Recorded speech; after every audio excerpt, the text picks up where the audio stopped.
Bats at the Ball Game, written and illustrated by Brian Lives. Dusk creeps in, and day is done. The last few rays of stubborn sun cling to hilltop, tree, and town. We wish that we could push it down. Restless wings begin to itch, excitement's at a fever pitch. At last it's time, and with a sigh, we hustle out to diamond sky. Hurry up, come one, come all, we're off to watch the bats play ball. How could any bat forget, in all the countless years we've met, it seems the team we'll play tonight has beaten us in every fight. We wing from dark to dazzling bright, startled by the stunning sight of colors like we've never seen. The brown so brown, the green so green. A flying vendor flutters near. Moth dogs! Get your moth dogs here! Raise a wing and catch a snack. Perhaps you'd like some cricket jack. We show our tickets, find our places, watch the grounds crew lay the bases. They roll the foul lines, rake the mound, shape the field, and smooth the ground. Sudden silence, then a cheer. Hooray, the baseball bats are here! A bat star sings our anthem song. With wing on heart, we sing along. And when she's done, the umpires call, Welcome fans, and now play ball. Something changes with those words. We feel a magic shift and ride the currents of the game as time is set adrift. At first, we're full of reckless joy. Their batters strike out fast. But when our batters strike out too, our laughter doesn't last. Our players muddle through the game from innings 2 through 5. With nothing chalked up in the 6th, they haven't come alive. But in the 7th, signs of life. Too bad it's not our team. Their fearless flyer cruises home and tramples on our dream. We find a golden moment in the middle of it all. The batter swings, it's going foul. We reach and catch the ball. Get it going, throw a strike. We flap and howl and frown. The 7th inning stretch arrives at last to cool us down. We shake our feet and raise our wings in voices high and strong. Together all the fans belt out the famous bat ball song. Oh, hang me up in the rafters, hang me up by the toes, buy me some peanuts and cricket jack.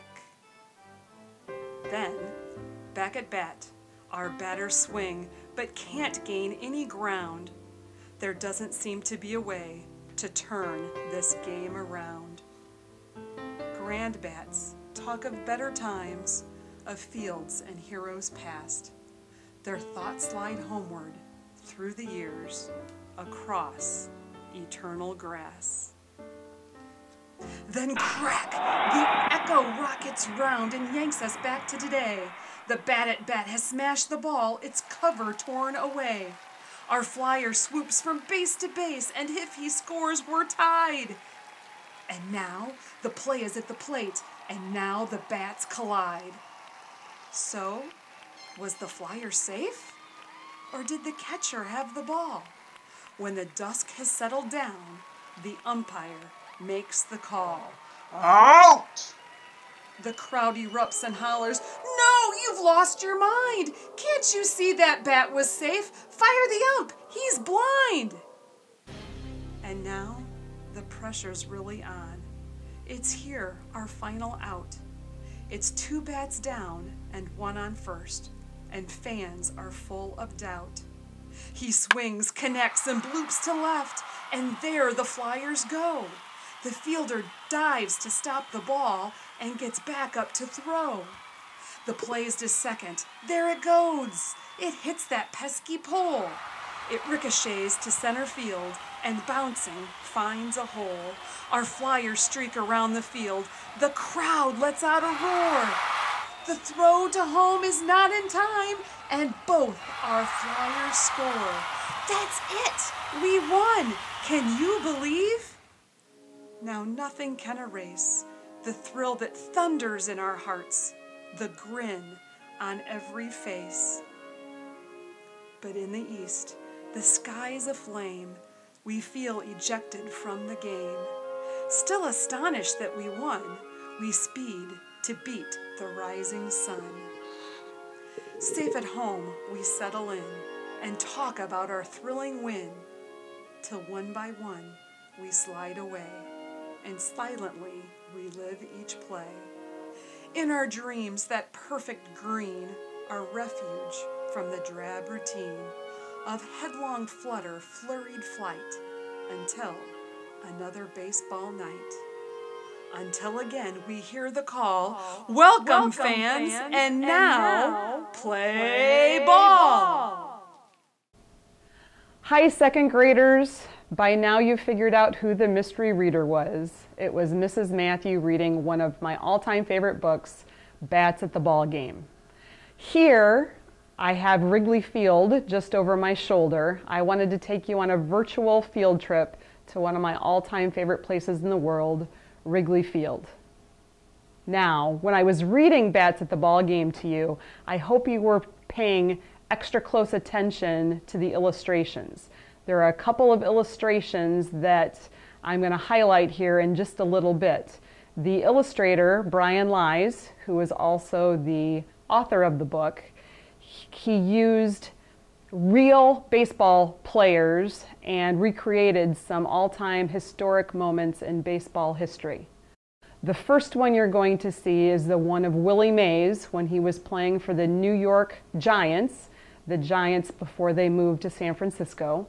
And it was a catch made over his shoulder, an amazing catch, one of the most famous catches in baseball history. So you'll see a split screen of Willie Mays. The second picture that you'll see is a picture of Lou Gehrig making his famous retirement announcement. He contracted a disease that we now call Lou Gehrig's disease that was named after him, but it's also known as ALS. Now I'm going to challenge you with your mystery activities that go with our Bats at the Ballgame theme today. We've been working a lot on tossing and catching. You can certainly work on that, but one thing I'd like you to think about is working on running the bases. If you have the opportunity to walk off 45 feet, the distance between home plate and first base, I'd like you to work on swinging an imaginary bat and running out a single to first base. 45 feet. Now what I really want you to do is to run through first base. I don't want you to slow down until after you've touched your spot. You probably don't have a base at home, but if you do, that would be great. If you don't, use some sort of marker, and when you get to that spot, run through it and turn right. Thank you for listening to Bats at the Ballgame today. Have fun with your baseball mystery activities. Throw, catch, toss, take grounders, work on pop-ups, and run out singles to first base.